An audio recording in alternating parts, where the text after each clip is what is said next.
আজকে আমরা একটা বিশেষ এপিসোডে মিলিত হয়েছি এবং আপনাদের সাথে পরিচয় করিয়ে দিচ্ছি আমাদের জুলাই আগস্ট বিপ্লবের রাজপথের এক সাহসী সৈনিক, এক বীর গাজীকে। নাম মিয়া মোহাম্মদ কাজল। কাজল, তোমাকে অনেক ধন্যবাদ। তুমি হাসপাতালের বেড থেকে আমাদের এপিসোডে যুক্ত হয়েছো, সেই জন্য তোমাকে অনেক ধন্যবাদ।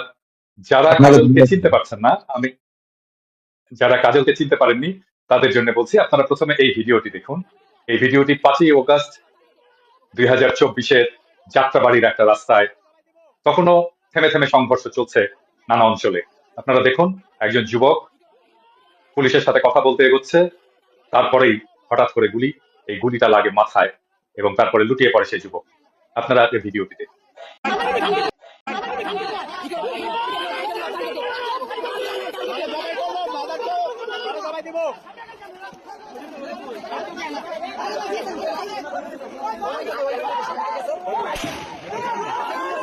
আপনারা আরো একটি অ্যাঙ্গেল থেকে ভিডিওটা দেখতে পারেন।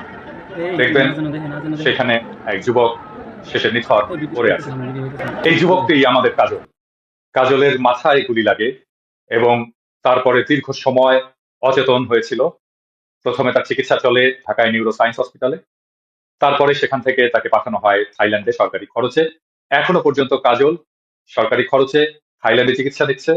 কাজল ধীরে ধীরে সুস্থ হয়ে উঠছে। সম্ভবত 11ই ডিসেম্বর না কাজল, যখন তুমি কথা বলতে শুরু করো? জি দাদা। আচ্ছা, জি। আমরা কাজলের আরো কয়েকটা পরিচয় দিয়ে নিই। কাজল এই লড়াইয়ের একজন সম্মুখ সারির যোদ্ধা, আহত বীর গাজী হলেও কাজল জাহাঙ্গীরনগর বিশ্ববিদ্যালয়ের ছাত্র ছিল এবং সেখানে সে ছাত্রলীগ করত। ছাত্রলীগ করা অবস্থাতেই তাকে বহিষ্কার করা হয়, অব্যাহতি দেওয়া হয় এবং এই আন্দোলনে কাজল যুক্ত হয়। আরো একটা পরিচয় আছে, কাজলের দেশের বাড়ি গোপালগঞ্জ। গোপালগঞ্জে থেকে ছাত্রলীগ করা একজন ছেলে, সে আন্দোলনে এসে গুলি খেয়ে দীর্ঘ 4 মাস না অজ্ঞান হয়ে পড়েছিল কাজল। 4 মাস অজ্ঞান হয়ে পড়ে থাকে কাজল। আমরা কাজলের কাছ থেকে শুনতে চাই সেই দিনের ঘটনা, 5ই আগস্ট কি হয়েছিল। দাদা, 1 আগস্ট আমার হচ্ছে বিবাহ বার্ষিকী।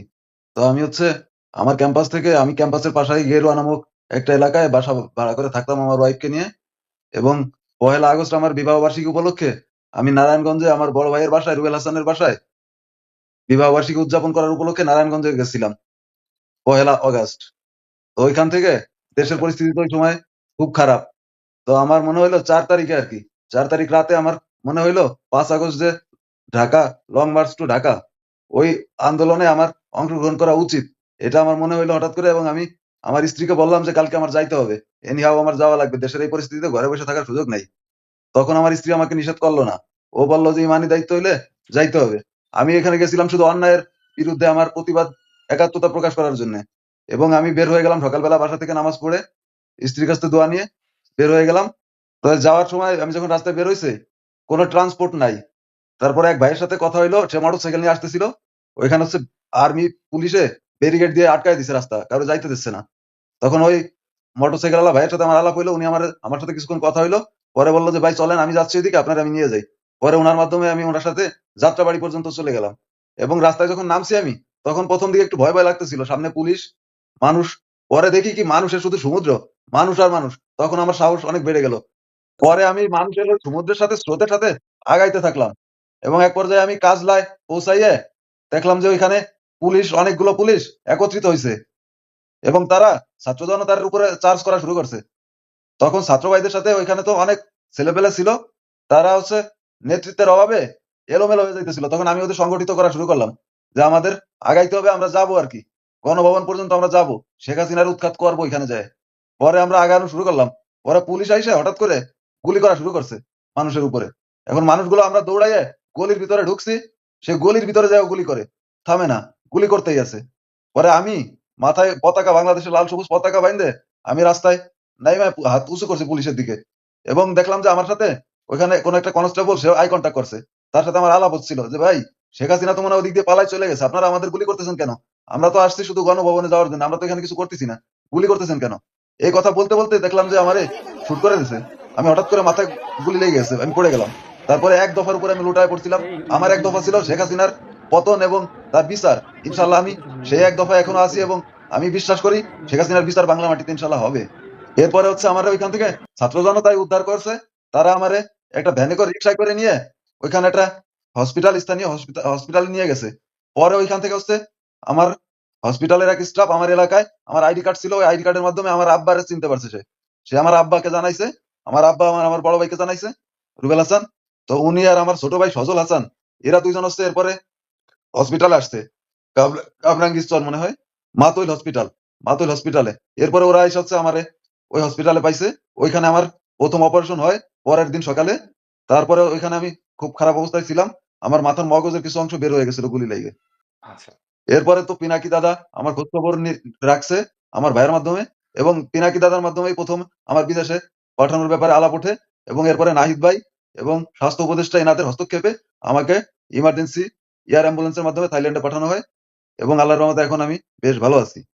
আচ্ছা, তোমার যখন গুলিটা লাগলো সেই সময়টার কথা বলো। তোমার কি মনে আছে কিভাবে গুলি লাগলো? জি দাদা, টের মনে পাও? আছে, বুঝতে মনে আছে পেরেছিলে দাদা। গুলি লাগছে? জি, ওই আমি তো কথা বুঝতে বলতেছিলাম পারছিলা পুলিশের গুলি সাথে যে, লাগছে? জি জি, আমি কথা বলতেছিলাম পুলিশের সাথে যে আপনারা কেন গুলি করতেছেন, শেখ হাসিনা তো পালাই চলে যাচ্ছে দেশে, আপনারা কেন গুলি করতেছেন। ওই কথা বলা অবস্থায় আমার হুম। শুট করে আমারে।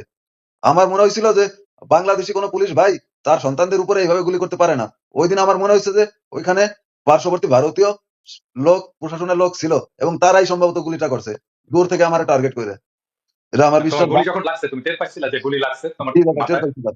গুলি লাগার সাথে সাথে আমার মনে হয়েছিল যে আমার পৃথিবীর হিসাব কিতাব এখানেই মনে হয় শেষ হয়ে গেল।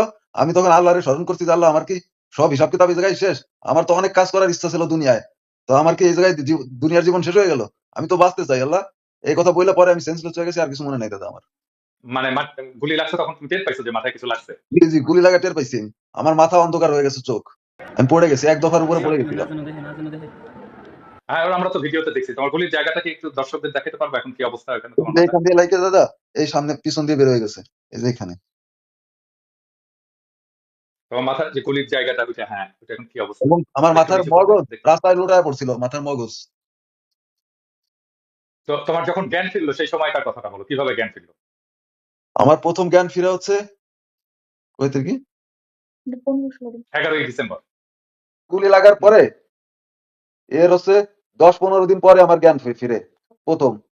এবং জ্ঞান ফিরে হচ্ছে দাদা কিভাবে, আচ্ছা আমার স্ত্রী হসপিটালে যায় আমার পাশে বসে আমাকে বলতেছিল, কাজল তুমি যদি সুস্থ না হও, আমার মা, আমি দর্শকদের উদ্দেশ্যে বলতেছি, আমার মা হচ্ছে শারীরিক ভাবে মানসিক ভাবে একটু অসুস্থ দাদা।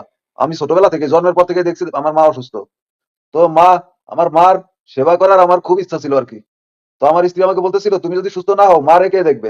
এই কথা শোনার পরে আমার প্রথম ব্রেন কাজ করে, আমি কান্নাকাটি শুরু করি, এবং ওই সময় আমার প্রথম জ্ঞান ফিরলো দাদা। এরপরে তো বিদেশে আসার পরে এখানে আইসো বেশ কয়েকবার ইনফেকশন হয়েছে, আমি আইসিইউতে শিফট করা হয়েছে। এখানে আসার পরেও ডাক্তাররা পজিটিভ কিছু বলে নাই, তারা হতাশ ছিল, তারা বলছিল যে সম্ভাবনা খুবই কম।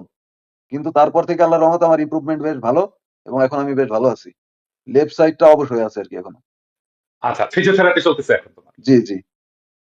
আচ্ছা, তুমি তুমি একটু আমাদেরকে বলো যে আহ, এই যে ছাত্রলীগ করতে, তুমি ছাত্রলীগ করার গোপালগঞ্জের ছেলে, কিভাবে এই আন্দোলনের সাথে যুক্ত হলে, কেন এই আন্দোলনের সাথে যুক্ত হলে? দাদা আমার বাসা হচ্ছে গোপালগঞ্জে। আমি ছোটবেলা থেকেই, আমাদের গোপালগঞ্জে তো জন্মের পর থেকেই সবাই জয় বাংলা, শেখ হাসিনা, বঙ্গবন্ধু এইগুলো নিয়ে দেখে দেখে বড় হয়। তো এরা হচ্ছে সত্য মিথ্যা ন্যায় অন্যায় বাছ বিচার করার সুযোগ খুব কম পায়, যেটা আমার ব্যক্তিগত অভিজ্ঞতা থেকে আমি বলতেছি। তো আমিও হুম। একইভাবে বড় হয়েছি বঙ্গবন্ধুরে দেখে, শেখ হাসিনারে দেখে।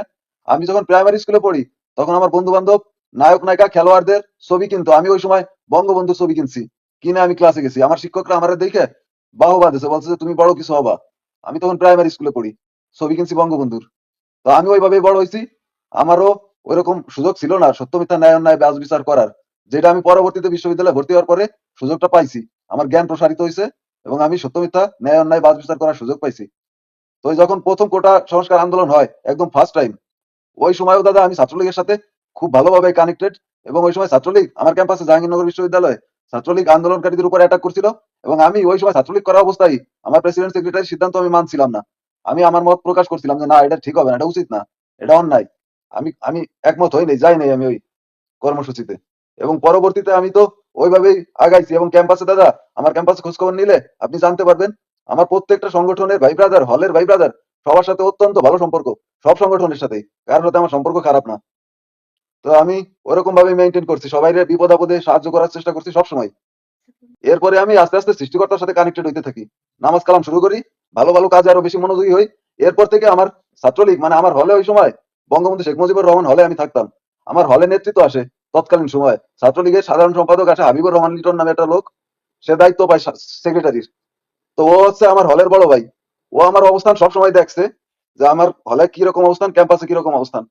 তো ওই সময় আমার হচ্ছে ও যখন কমিটি এক্সটেন্ড করে আমার ক্যাম্পাসে অবস্থানের জন্য আমার ও পদবি দিতে বাধ্য হয়েছিল, সহসভাপতি আমার পদবি দিছিল। কিন্তু আমি এই ছাত্রলীগের যখন ভালো ভালো কাজ করা শুরু করলাম, বিশেষ করে নামাজ পড়া শুরু করলাম, এরপর থেকে আমার ওরা টার্গেট করছে। আমি ওদের বিভিন্ন সিদ্ধান্ত মানতাম না, ওরা যে চাঁদাবাজি টাদাবাজি করতো, ভাগাভাগি করতো, আমার সাথে এগুলো নিয়ে আপোষ হইতো না। আমি প্রতিবাদ করতাম, সবসময় কথা বলতাম, এবং এই জন্য আমি ওদের টার্গেটে পড়ে যাই। টার্গেটে পড়ে যাই, ওরা আমার নজরে রাখে সবসময়। তো আমার কাজ বাজ তো সবসময় ছিল ভালো ভালো ভালো মানুষের সাথে, ভালো ছেলেদের সাথে। এবং আমি তখন রুমের মধ্যে দরজা লাগায় বেশি ম্যাক্সিমাম টাইমই নামাজ পড়তাম, রাত্রে অনেক রাত্রেও নামাজ পড়তাম। তো এইগুলো ওরা লক্ষ্য করছে যে আমার ভিতরে একটা পরিবর্তন কাজ করতেছে, তখন ওরা আমার টার্গেট করে। এরপরে দেলোয়ার হোসেন সাইদি সাহেব মারা গেলে ওই দিন আমি তার পোস্টটা শেয়ার করছিলাম, ইন্নানিল্লাহ লিখে, শুধু ইন্নানিল্লাহ লিখছিলাম ফেসবুকে। তো এই বিষয়টাকে তারা কোট করে কইরা আমার জামাত শিবির আখ্যা দেয়, দেশদ্রোহী আখ্যা দিয়ে আমার অব্যাহতি দিয়ে দেয় ছাত্রলীগ থেকে। এবং তখন আমার ভিতরে কাজ করে যে আমি জন্মের পর থেকে আমি বঙ্গবন্ধুর মতো ঘাড় কইরা হলো পা পা চলা শিখছি ন্যায়ের পক্ষে, আর তোরা আমার ছাত্রলীগ শিখাচ্ছিস কিভাবে ছাত্রলীগ করতে হবে। এখন আমি যে নীতি আদর্শ নিয়ে ছাত্রলীগ করছি দাদা, আমি ছাত্রলীগের ভিতরে ওর কোনো নীতি আদর্শ পাই নাই, বা বঙ্গবন্ধুর যে ছাত্রলীগ, ওই ছাত্রলীগের কিছুই ছিল না ছাত্রলীগের ভিতরে, আমি দেখি নাই। তো ছাত্রলীগের উপরে আমার মন উঠে যায়, এবং আমি আমার ন্যাচারাল যে স্বভাব ওই রকম চলাফেরা শুরু করি। কমান্ড মানতাম না, হাই কমান্ড কিছু মানতাম না, আমি আমার মতো করে ন্যায়ের পক্ষে চলতে থাকি। এরপরে হচ্ছে দাদা ওরা আমার অব্যাহতি দেয়, আমি আমার অব্যাহতি ই বিজ্ঞপ্তিটা আমার নিজের ফেসবুক ওয়ালে প্রচার করি নিজে, যে আমি এই অব্যাহতি আমি মাইনে নিলাম। অব্যাহতি কত তারিখে দেয়? এটা হচ্ছে দাদা অব্যাহতি কত তারিখে দেয়?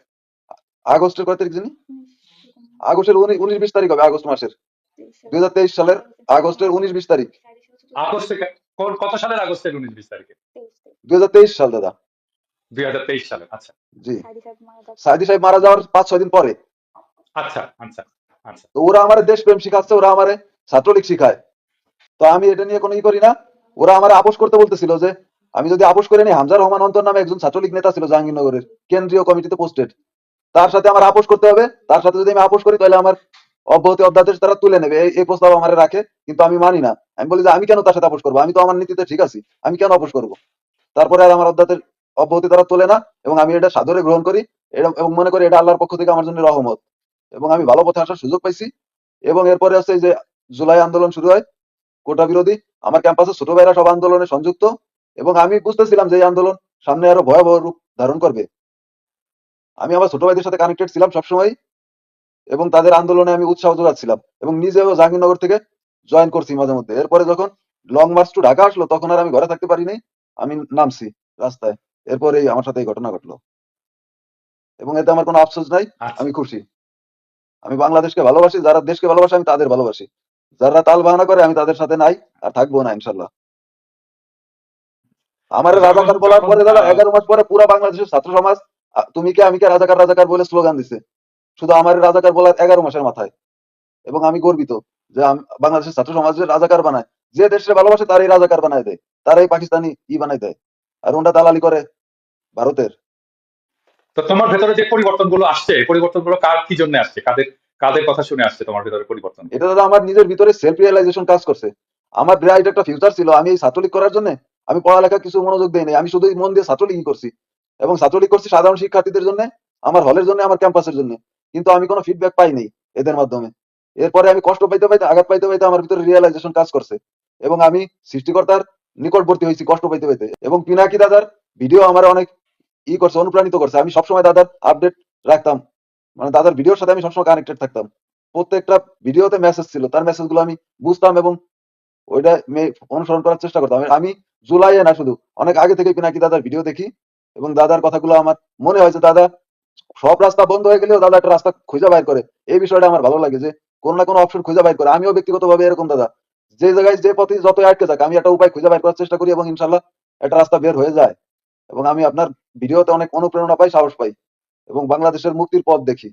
ইনশাল্লাহ আমরা নতুন বাংলাদেশের দেখা পাইছি, ইনশাল্লাহ এই বাংলাদেশ আগাই যাবে, ইনশাল্লাহ আমাদের কেউ আর আটকাইতে পারবে না ইনশাল্লাহ। দেশে ফিরে কি করতে চাও?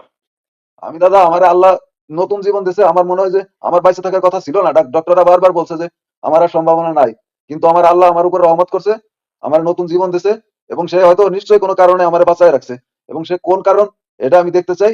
হয়তো দেশের মানুষের সেবা করার জন্য আল্লাহ আমার নতুন জীবন দিছে, আমি আমার জীবনটা দেশের মানুষের সেবা করে উৎসর্গ করতে চাই, ভালো কাজ করতে চাই। এবং পেশাগত জীবনে আমি ব্যবসার সাথে কানেক্টেড থাকতে চাই দাদা, ব্যবসা করতে চাই, চাকরি করার ইচ্ছা নাই আমার। আচ্ছা, আমার তো মনে আছে, ধরো যখন তোমাকে আইসিইউ নিয়ে যাওয়া হচ্ছে, অবস্থা খারাপ হয়ে যাচ্ছে, আবার সার্জারি হচ্ছে, তোমার ভাই রুবেল, হ্যাঁ, জি সে ফোন করে বলতেছে যে ভাইকে নিয়ে যাও। তারপর তোমার মাথা যে খুলির যে হাড়টা, ওইটা তো সাভারে রাখা হয়েছিল না? জি দাদা। সাভারে রাখা হয়েছিল একটা বিশেষ ব্যবস্থায়, ওটা আবার নিয়ে আসতে হইতো। জি হ্যাঁ, জি আবার অপারেশনের সময় নিয়ে আসতে হইতো, আবার নিয়ে যাওয়া লাগতো। হ্যাঁ, একদিনের কথা মনে আছে আমার, যে তোমার ভাই খুবই কান্নাকাটি করতেছিল রুবেল, যে ওর অবস্থাটা খুব খারাপ হয়ে গেছে, ওকে তো নিয়ে যাওয়া হয়েছে আইসিইউ, এবং ডাক্তাররা বলতেছে অবস্থা খুবই ক্রিটিক্যাল, খুবই খারাপ। এবং আমার ডাক্তারদের সাথে আলাপ টালাপ হয়েছে, এবং ডাক্তারদের কিন্তু আশা ছিল না যে আসলে তুমি জি আবার দাদা। ফিরে আসতে পারবা, এরকম আশা কিন্তু ওনারা করতে পারেননি তোমার যে অবস্থা ছিল। জি দাদা। বিশেষ করে তোমার ফুলির কিছু অংশ, যে মগজের কিছু অংশ যে বের হয়ে যাওয়া। তোমার কি স্মৃতিশক্তি সব ঠিক আছে, মানে মনে জি করতে দাদা, পারো আমার সবকিছু? মনে হয় কি দাদা, কোনো আমার কিছু? ব্রেন আগের থেকে আরো শার্প হয়েছে। আমার অনেক পুরনো স্মৃতি আরো তাই নাকি? সুন্দরভাবে মনে পড়ে। এমন হতে পারতো যে ওই গুলিটা এমন ভাবে লাগলো যে আমরা তোমাকে গাজীর খাতা না না দেখে শহীদের খাতায় দেখলাম, এরকম হতে পারতো। তুমি অজ্ঞান ছিলে, এবং খোদা তাআলার অসীম কৃপা যে তোমাকে আমাদের মাঝে ফিরিয়ে দিয়েছে, এবং তুমি আবার আর একটা কর্মক্ষম জীবন যাপন করতে পারবে। তারপরে দেশবাসীর উদ্দেশ্যে কি বলতে চাও? একদম মৃত্যুর মুখ থেকে তুমি ফেরত আসছো, এখন তুমি কি বলতে চাও এই অবস্থা থেকে?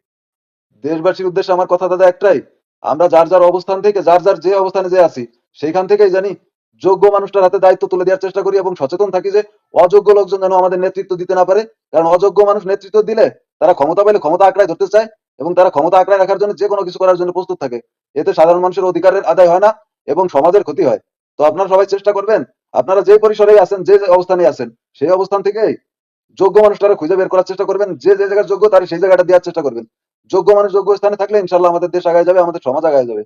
এবং স্বৈরাচার শেখ হাসিনার বিচারের ব্যাপারটা আপনারা একটু সবাই কনসার্নে রাখবেন। জুলাই কোনো ব্যক্তির বা গোষ্ঠীর না, জুলাই সবার, সব মানুষের মনের আবেগ অনুভূতি গণ অভ্যুত্থানের রূপ নিছে, এবং স্বৈরাচারের পরাজয় হয়েছে। সবাই জুলাইটারে ওইভাবে ধারণ করে আমরা জুলাইয়ের স্পিড নিয়ে আগায় যাব, এই প্রত্যাশা আমার সবার কাছে।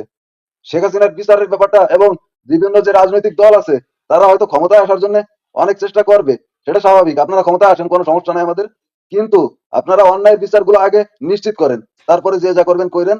নইলে বাংলাদেশটা আবারও সে আগের মতো হয়ে যাবে, মানুষের কথা বলার স্বাধীনতা থাকবে না, মানুষ তাদের স্বাভাবিক জীবনযাপন করতে পারবে না। আপনাদের কাছে অনুরোধ, আপনারা ক্ষমতা আসেন আর যাই করেন, এই অন্যায়গুলার, এই শাপলা চত্বরের গণহত্যা, জুলাইয়ের গণহত্যা, এগুলোর বিচার নিশ্চিত করেন, নিজেদের সংশোধন করেন, ভালো রাস্তায় চলেন। ইনশাল্লাহ সবারই ভালো হবে, মঙ্গল হবে ইনশাল্লাহ। তোমার একটা ৩রা আগস্টের একটা পোস্ট আমি এডিটর সাহেবকে বলবো একটু দেখানোর জন্য পর্দায়, যেদিন তুমি ৩রা আগস্টে বলছো যে আমরা ছাত্র জনতা আবার নতুন সূর্য ছিনায় আনবো ইনশাল্লাহ। জি। তুমি এই প্রত্যয় কিভাবে পাইলা যে আসলে ৩রা আগস্টে যে এই জালেম হাসিনা পতন হবে, সেটা এটা দাদা কিভাবে আমার বুঝতে হচ্ছে, আমি পারছো? একটা আবেগী মানুষ, আমার ভিতরে অনেক আবেগ কাজ করে, আবেগ দিয়ে আমি অনেক কিছু অনুভব করি, এবং আল্লাহর রহমতে ওইগুলো মিলে যায়, অনেক কিছু এরকম মিলে যায়। আমি এরকম দেখছি অনেক কিছুই, এবং সেটা হয়েছে ওইরকম ভাবেই।